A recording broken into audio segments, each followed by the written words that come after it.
በስመ አብ ወወልድ ወመንፈስ ቅዱስ አሃዱ አምላክ አመ እስራ ወሰሉሱ ለሰኔ በዛቲ ዕለት ተስካረ ዕረፍቱ ለሰሎሞን ንጉሥ ወልደ ዳዊት ዘነግሠ ላዕለ ኩሎሙ ደቂቀ እስራኤል።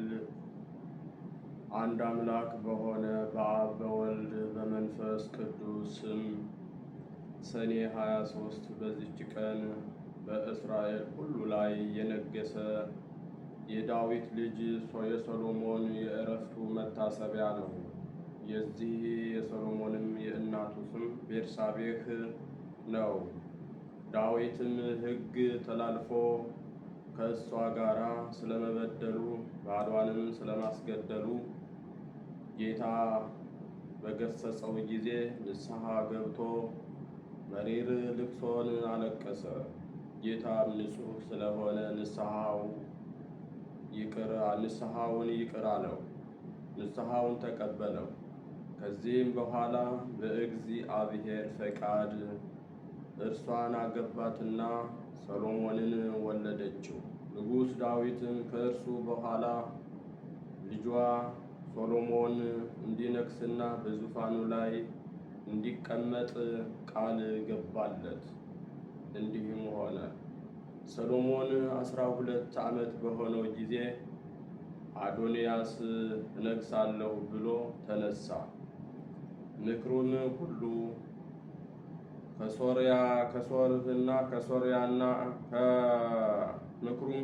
ከሶርያ ልጅ ከኢዮአብና ከካህኑ ከአብያታር ጋር ሆነ። እነርሱም አዶንያስን ተከትለው ረዱት። አዶንያስም በሮጌል ምድር ምንጭ አጠገብ ባለ ዘዘኤልቲ ላይ ፍየሎችን በጎችንና ላሞችን አርዶ የንጉሥ አሽከሮች የሆኑ የይሁዳ አርበኞችን ሁሉና የንጉሡን ልጆች ወንድሞቹን ሁሉ ጠራ። ከዚህም በኋላ አዶንያስ ይህን እንዳደረገ ለቤርሳቤህ በነገሯት ጊዜ ወደ ንጉሥ አዳራሽ ውስጥ ገብታ ለንጉሡ ሰገደች። ንጉሥ ዳዊትም ምን ሆንሽ አላት። ጌታዬ ንጉሥ ሆይ፣ ልጅሽ ሰሎሞን ከእኔ በኋላ ይነግሣል፣ በዙፋኔም ላይ ይቀመጣል ብለህ ለእኔ ለባሪያህ በፈጣሪህ በእግዚአብሔር ስም አንተ ማልክልኝ። እነሆ ዛሬ አዶንያስ ነገሠ። ጌታዬ ንጉሥ ሆይ፣ አንተ ግን አላወቅህም አለችው። ከንጉሡም ጋር ገና ስትነጋገር ነቢዩ ናታን ድንገት ደረሰ። ለንጉሡም ናታን መጣ ብለው ነገሩት። ወደ ንጉሡም ገባ፣ በምድር ላይም በግንባሩ ተደፍቶ ሰገደ። ነቢዩ ናታንም ከእኔ ቀጥሎ አዶንያስ ይንገሥ፣ በዙፋኔም ላይ ይቀመጥ ያልክ አንተ ነህን? ዛሬ ወርዶ በጎችንና ብዙ ፍየሎችን አርዶ የሰራዊት አለቆችንና የንጉሥ አሽከሮችን ሁሉ ካህኑ አብያታርንም ጠርቷልና በፊቱም ይበላሉ ይጠጣሉ። አዶንያስ 1000 ዓመት ያንግሥ ይሉታል አለው። ዳዊትም መልሶ ቤርሳቤህን ጥሯት አለና ጠሯት። ገብታም በንጉሡ ፊት ቆመች። በእግዚአብሔር ፊት እንደማልኩልሽ አሁንም በዚች ቀን እንደዚሁ እንዳደርግ ሰውነቴን ከመከራዬ ሁሉ ያዳናት የእስራኤል አምላክ እግዚአብሔር ሕያው ነው ብሎ ማለላት። ቤርሳቤህም አንገቷን ደፍታ በግንባሯ በመሬት ወድቃ ለንጉሡ ሰገደች። ጌታዬ ንጉሥ ዳዊት ለዘላለም ኑር አለች። ንጉሥ ዳዊትም የዮዳሄ ልጅ ብንያስንና ካህኑ ሳዶቅን ነቢዩ ናታንንም ግራዝማቹንና ቀኛዝማቹን ጥሩልኝ አለ። ንጉሡም ከእናንተ ጋር የጌታችሁ አሽከሮችን ይዛችሁ ልጄ ሶሎሞንን በበቅሎዬ ላይ አስቀምጣችሁ ወደ ግዮን አውርዱት። በዚያም ነቢዩ ናታንና ካህኑ ሳዶቅ ቀብታችሁ በእስራኤል ላይ አንግሱት አላቸው። ቀንደ መለከት ንፉ፣ ሰሎሞን 1000 ዓመት ያንግስ በሉ። ተከትላችሁትም ውጡ፣ ገብቶም በዙፋኔ ላይ ይቀመጥ። እርሱም ስለ እኔ ፈንታ ይንገስ፣ በሁለቱ ነገድና በ10ሩ ነገድ ይንገስ። ይነግስ ዘንድ እኔ አዝዣለሁ አለ። ካህኑ ሳዶቅም ከድንኳኑ ቀርነ ቅብዑን ወስዶ ሰሎሞንን ቀባው፣ ቀንደ መለከትንም ነፉ። ሕዝቡም ሁሉ ሰሎሞን 1000 ዓመት ያንግስህ አሉ። ሕዝቡም ሁሉ ተከትለውት ወጡ፣ ከበሮም መቱ፣ ታላቅ ደስታም አደረጉ። ከድምፃቸውም የተነሳ ምድሪቱ ተናወጸች። ሰሎሞንም በመንግሥት ዙፋን ተቀመጠ። የንጉሡም አሽከሮች ጌታቸው ንጉሡ ዳዊትን ሊያመሰግኑ ገቡ። እግዚአብሔር የሰሎሞንን ስም ከስምህ ይልቅ መልካም ያድርገው፣ ዙፋኑንም ከዙፋን ይልቅ የበለጠ ያድርገው አሉት። ንጉሡም በአልጋው ሆኖ ሰገደ፣ እንዲህም አለ። ዓይኖቼ ሲያዩ በዙፋኔ ላይ የሚቀመጥ ልጅን ለእኔ ለባሪያው ዛሬ የሰጠ የእስራኤል ፈጣሪ እግዚአብሔር ይክበር ይመስገን አለ። ዳዊትም የሚሞትበት ወራት በደረሰ ጊዜ ልጁ ሶሎሞንን እንዲህ ሲል አዘዘው። እኔ ሰው ሁሉ በሚሄድበት በሞት ጎዳና እሄዳለሁ፣ አንተ ግን ጽና፣ ብልህ ሰውም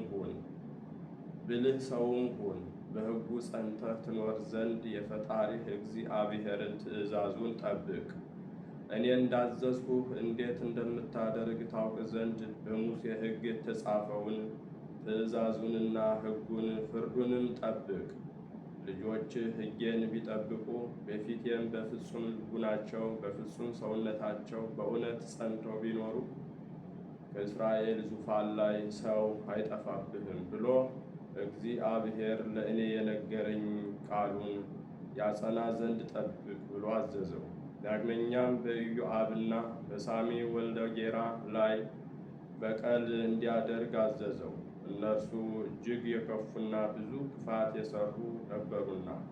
ከዳዊት ዕረፍትም በኋላ ሰሎሞን በዚያ መሥዋዕትን ይሰዋ ዘንድ ተነስቶ ወደ ገባኦን ሄደ። ገባኦን ፈጽማ ተሰፋ ነበርና ሰሎሞንም በገባኦን በዚያው መሠዊያ ውስጥ 1000 መሥዋዕትን ሰዋ። እግዚአብሔርም ለሰሎሞን በሌሊት በሕልም ተገለጠለት። ለአንተ እሰጥህ ዘንድ ልብህ ያሰበውን ልመናን ለምን አለው። ሰሎሞንም በቅንነትና በእውነት በንጹሕ ልቡናም ከአንተ ጋር በፊትህ ጸንቶ እንደኖረ ከአባቴ ከዳዊት ጋራ ታላቅ ቸርነትን አድርገሃል። በዚህችም ቀን ልጁን በዙፋኑ ላይ ታስቀምጠው ዘንድ ይህን ታላቁን ቸርነት አጽንተህለታል አለው። አሁንም አቤቱ አንተ ፈጣሪ ስለ አባቴ ስለ ዳዊት ፈንታ እኔን ባሪያህን አነገሥኸኝ። እኔም መግቢያዬንና መውጫዬን የማላውቅ ታናሽ ብላቴና ነኝ። እኔ ባሪያህ ግን የማይቆጠር ብዙ ሕዝብ በሆነ በመረጥከው ወገንህ መካከል አለሁ። ለዚህ ለብዙ ወገንህ መፍረድ የሚችል የለምና ሰምቶ ለወገኖች በእውነት ፍርድን ይፈርድ ዘንድ ከክፉ ነገር ለይቶ በጎውን ነገር ያውቅ ዘንድ ለባሪያህ እውቀትን ስጠው። ሰሎሞንም ይህንን ነገር ለምኖታልና ይህ ነገር እግዚአብሔርን በፊቱ ደስ አሰኘው። እግዚአብሔርም ይህን ነገር ከእኔ ለምነሃልና ለአንተም ብዙ ዘመንና ባለጸግነትን አልለመንህምና ጠላቶችህንም አጠፋልኝ ብለህ አልለመንህምና፣ ነገር ግን ነገር ግን ጠላቱን አጥፋልኝ ብለህ አልለመንክምና ከአንተ አስቀድሞ እንዳልነበረ ከአንተም በኋላ እንዳንተ ያለ እንዳይነሳ አልለመንክምና ጠላቶችንም አጥፋልኝ ብለህ አልለመንክምና፣ ነገር ግን ፍርድ መስማትን ታውቅ ዘንድ ለምነሃልና እነሆ እንዳልህ አደረግኩልህ። እነሆ ከአንተ አስቀድሞ እንዳልነበረ ከአንተም በኋላ እንዳንተ ያለ እንዳይነሳ አድርጌ ብልህና አስተዋይ ልቡናን ሰጠውህ።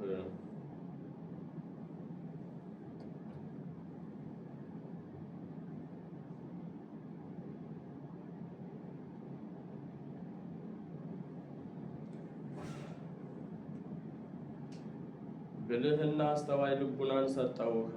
ሰው በመንግስቱ እንዳንተ እንዳልሆነ አድርጌ ያለመንኸኝን ባለጠግነትንና ክብርንም በዘመንህ ሁሉ ሰጠሃለሁ አለው። ሰሎሞንም ከእንቅልፉ በነቃ ጊዜ እውነተኛ ሕልም እንደሆነ አወቀ። ተነስቶም ወደ ኢየሩሳሌም ሄደ። በጽዮንም በእግዚአብሔር ታቦት ሕግ አንጻር ባለ መሠዊያው ፊት ቆሞ የሰላም መሥዋዕትን አቀረበ። ለሰዎቹና ለእሱም ታላቅ ግብዣ አደረገ። በዚያን ጊዜም 2 አመንዝራ ሴቶች ወደ ንጉሥ መጥተው በፊቱ ቆሙ። እንደ አንዲቱም ሴት ጌታዬ ስማኝ፣ እኔና ይቺ ሴት በአንድ ቤት እንኖራለን፣ በአንድ ቦታም ወለድን። እኔ በወለድኩ በሦስተኛው ቀን ይቺ ሴት ወለደች፣ በአንድነትም እንኖራለን። በዚያም ቤት ከሁለታችን በቀር ከእኛ ጋር ማንም አልነበረም። በላዩ ላይ ተጭነዋለችና የዚያች ሴት ልጅ በሌሊት ሞተባት። በሌሊት እኩሌታም ተነስታ ተኝቼ ሳለሁ ልጄን ካጠገቤ ወስዳ በብብቷ አስተኛችው፣ የሞተውን ልጇንም በአጠገቤ አስተኛችው። ልጄን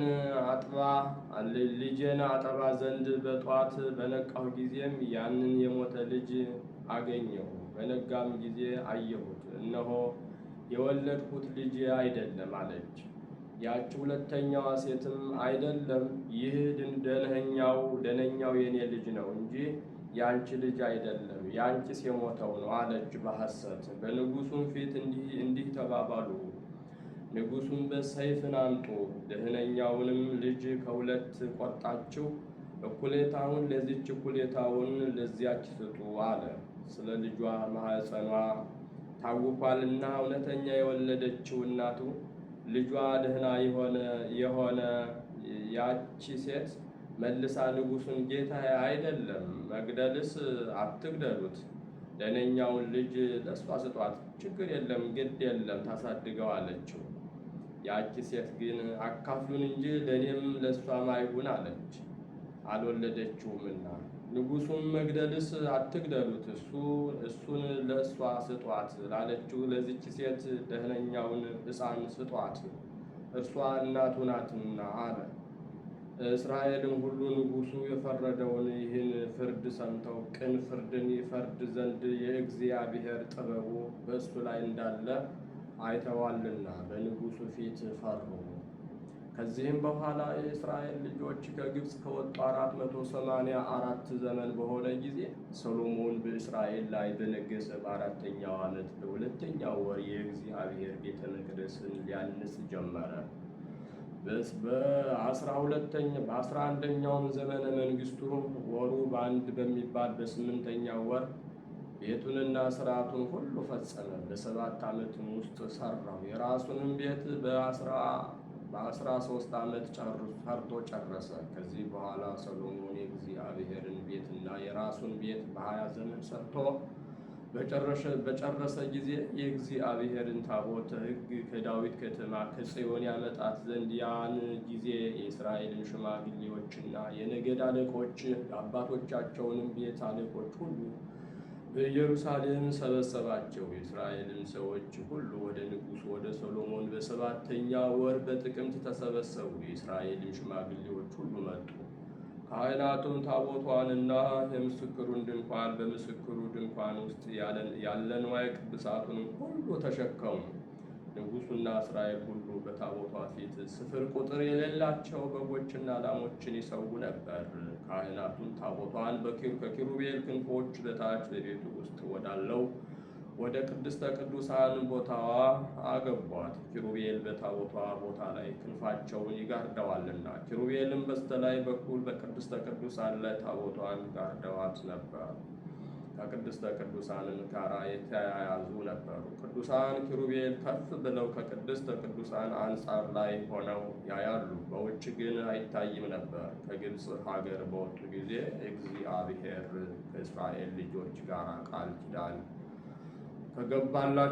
ከገባባቸው ሙሴም በዚያ በኮሬብ ከአኖራቸው ከሁለቱ ጽላቶች በቀር በታቦቱ ውስጥ ሌላ አልነበረም። ከዚህ በኋላ ካህናቱ ከቤተ መቅደስ በወጡ ጊዜ ቤተ መቅደሱን ሁሉ ብርሃን መላው። የእግዚአብሔር ብርሃን በማደሪያው ቤተ መቅደስ መልቷልና፣ ከብርሃኑ መገለጥ የተነሳ ካህናቱ ስራቸውን መስራትና ከፊቱ መቆም ተሳናቸው። ያን ጊዜም ሰሎሞን እግዚአብሔር በደመና ውስጥ እኖራለሁ ብሏልና እኔም ለዘላለም የምትኖርበት ማደሪያ ቤተ መቅደስን በእውነት ሠራሁልህ አለ። ንጉሡም ፊቱን መልሶ የእስራኤልን ጉባኤ ሁሉ መረቃቸው፣ ወደ እግዚአብሔርም ረጅም ጸሎትን ጸለየ። ሰሎሞንም ይህን ሁሉ ልመና ወደ እግዚአብሔር ለምኖ በጨረሰ ጊዜ በጉልበቱ ተንበርክኮ ከሰገደበት እጆቹንም ከዘረጋበት ከመሠዊያው ፊት ተነሳ። ቆሞም የእስራኤልን ማህበር አደነቀ። እንደተናገረው ሁሉ ለወገኖቹ ለእስራኤል ዕረፍትን የሰጣቸው እግዚአብሔር ይክበር ይመስገን ብሎ በታላቅ ቃል መረቃቸው። ከዚህ በኋላ ንጉሡና እስራኤል ልጆች ሁሉ በእግዚአብሔር ፊት መስዋዕትን ሰዉ። ንጉሡ ሰሎሞንም ለእግዚአብሔር ስለ ሰላም መስዋዕት የሰዋቸው 22,000 ላሞችና 120,000 በጎች ናቸው። ንጉሡ ሰሎሞንና እስራኤል ልጆች ሁሉ ያን ጊዜ ለእግዚአብሔር ማደሪያ ለቤተ መቅደስ ቅዳሴ ቤት አደረጉ። ቀድሞ በገባዖን እንደታየው ዳግመኛ እግዚአብሔር ለሰሎሞን ታየው። በፊቴ የለመንከኝ ልመናህንና ጸሎትህን ሰማሁ፣ እንደ ልመናህም ሁሉ አደረግሁልህ። ስሜ በዚያ ለዘላለሙ ጸንቶ ይኖር ዘንድ የሠራኸውንም ቤተ መቅደስ አከበርሁት። ልቡናዬም ዓይኖቼም በዘመኑ ሁሉ በዚያ ጸንተው ይኖራሉ አለው። ሰሎሞንም 40 ዘመን ነገሠ። ከመንገሱም በፊት 12 ዓመት ኖረ። መላ ዕድሜውም 52 ዓመት ነበር። በሰላም አረፈ። ይህን ጥበብ የተሰጠው ንጉሥ ሰሎሞን ጥቅም ያላቸው ብዙዎች መጻሕፍትን ደርሷል። እሊህም ትንቢትና ትምህርት ያለባቸው ምሳሌዎችና ማህሌዎች ናቸው። ለእግዚአብሔር ምስጋና ይሁን። እኛንም ሁላችንንም በቅዱሳን ጸሎት ይማረን። በረከቱም የእግዚአብሔር ቸርነቱ ምሕረቱ በሁላችን ላይ ይደርብን። ሰላም ለሰሎሞን እክለ አእምሮ ሲሳዩ ንዋየ ጥበብ ንዋዩ ዝንቱ ንጉሥ ከመ ይብል በመሃሊው በወርሃ ክርስቶስ ሳኦ ከመ ተአዩ ሀበአውያን ጸገዩ ወሮማን ፈረዩ። በዚችም ቀን ደግሞ በክብር ባለቤት ክርስቶስ የታመነ አባ ኖብ አረፈ። ይህም ቅዱስ መነኮስ በላይኛው ግብፅ ከሚገኙ ገዳማት በአንዱ ገዳም ውስጥ የሚጋደል ጽሙድ ነበር። ዲዮቅልጥያኖስም ብዙዎች ሰማዕታትን ሊያሰቃይና ደማቸውን ሊያፈስ በጀመረ ጊዜ በአንዲት ቀን 80 ሰማዕታት አቅርቦ ደማቸውን አፈሰሰ። በዚያን ጊዜ አባ ኖብን አስታወሱት። የእንዴናው ገዢ ወደ ሆነው ወደ አርያኖስ አቀረቡት። እርሱም ለአማልክት ዕጣን ሰዋ፣ ይህንንም የምንኩስና ልብስ ከላይ አውጥተህ ጣል አለው።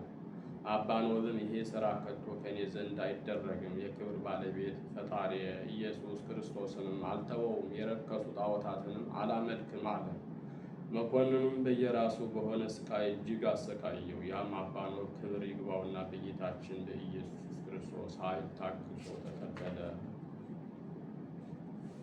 ከዚህም በኋላ ወደ 5 አህጉር ሰደደው። በዚያም በጉድጓድ ውስጥ ጣሉት። በውስጡም ጌታችን ከሃዲው ዲዮቅልጥያኖስን አጥፍቶ ደግ ንጉሥ ቆስጠንጢኖስን እስኪሾመው ድረስ 7 ዓመት ኖረ። ቆስጠንጢኖስም በነገሰ ጊዜ ክብር ይግባውና ስለ ክርስቶስ የታሰሩትን ሁሉ ፈትተው ወደ እርሱ እንዲያቀርቧቸው ከእርሳቸው እንዲባረክ ወደ አገሮች ሁሉ ደብዳቤዎችን ላከ። ለመልእክተኞችም እንዲህ አላቸው፣ ሁሉንም ወደ እኔ ማድረስ ካልተቻላችሁ እጆቻችሁን በራሴ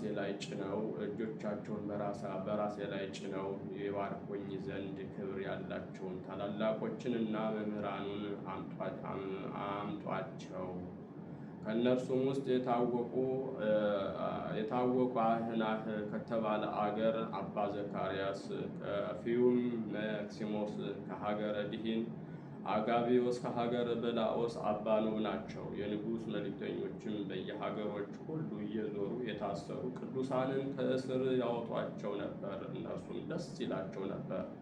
የተመሰገነ ምስጉን እግዚአብሔርንም ያመሰግኑት ነበር፣ ይዘምሩለትም ነበር። የንጉሥ መልእክተኛም አባ ኖብን ከአምስቱ ሀገሮች ፈልጎ የሀገሩ አንጻር ወደ ሆነች ወደ ሀገረ በሰላም ወሰደው። በዚያም የብረት ልብስ ለብሶ ተቀምጦ ነበር። የንጉሥ መልእክተኛም አገኘውና ከእርሱ ጋር ወሰደው። ወደ እንዴናው ምስካር እስከደረሱ በመርከብ ተሳፈሩ። ክርስቲያኖችም ተሰበሰቡ።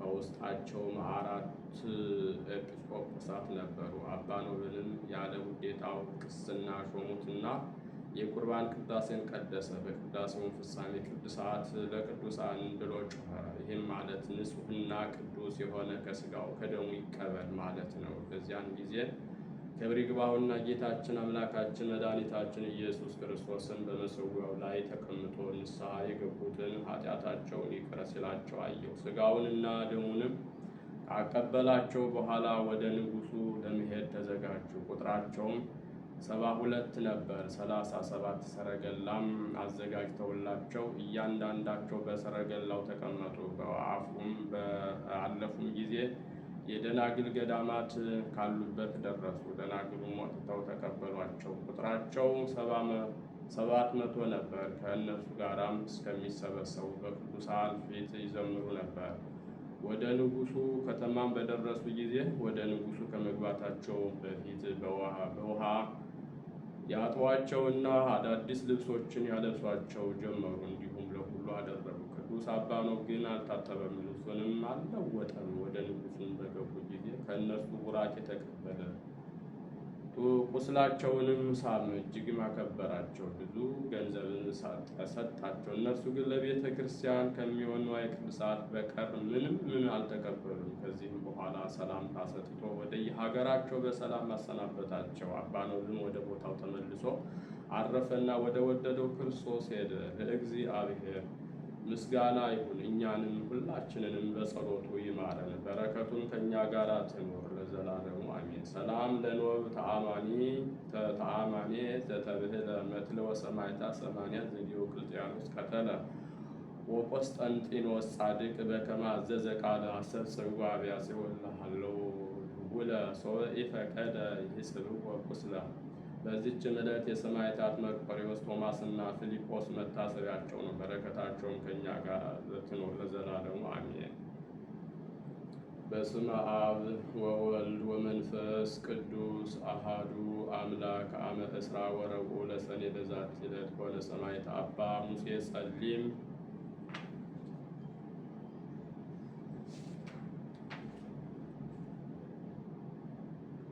ዘአቅረብኩ ማሕሌተ አዘኪሬ አእላፈ ምለተ ጸምዱከ ዘልፈ ለእለ አነብብ ተወከፍ ዘንዴቴ መጽሐፈ እንተረሰይከ እግዚኦ ጸሪቀ መበለት ውኩፈ እምይእላብሁ ብዑላን ዘተርፈ ነቢያት ቅዱሳን ወሐዋርያት ሰባክያን ሰማዕታት ወጻድቃን ወመላእክት ትጉሃን ደናግል አዲ ወመነኮሳት ሄራን ባርኩ ባርኮ ጉባኤ ዛቲ መካን እስከ አረጋዊ ሊቅ ንዑስ ሕፃን ለዘጸሐፎ በክርታስ ወለዘአጸሐፎ እንዘ ይደርስ ለዘአንበቦ ወለዘተርጎሞ በልሳን አዲስ ወለዘሰምዐ ቃሎ በእዝነ መንፈስ በጸሎተ እሙ ማርያም አራቂተ ኩሉ እምባይ ስውረ ይመሐረነ ኢየሱስ ክርስቶስ።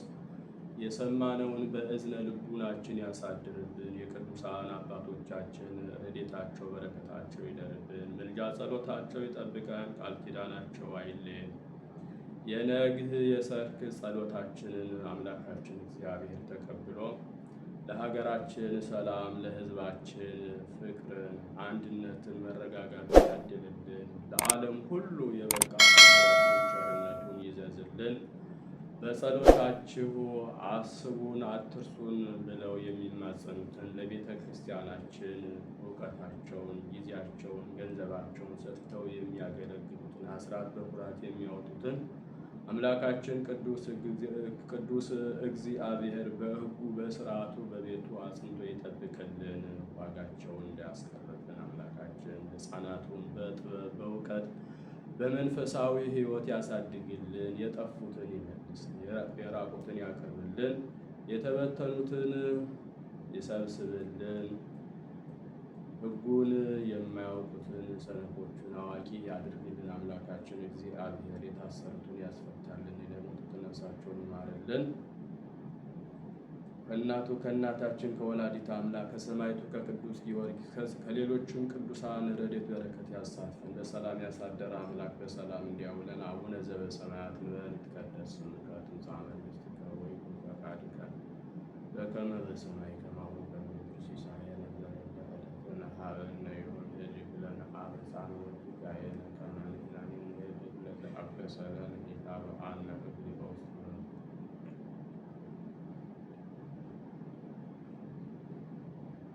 ኮኑ ፍቱሐነ ወንጹሐነ ይረስየኒ ይረስይክሙ ድሉዋነ ለመንግሥተ ሰማያት። እግዚኦ መሐረነ ክርስቶስ እንበል 12 ጊዜ።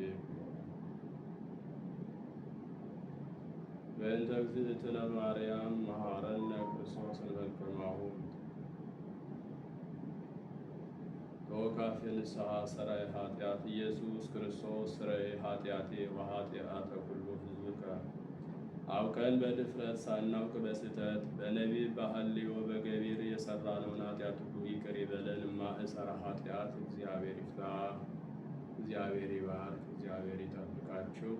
በሰላም ዋሉ። መልካም ቀን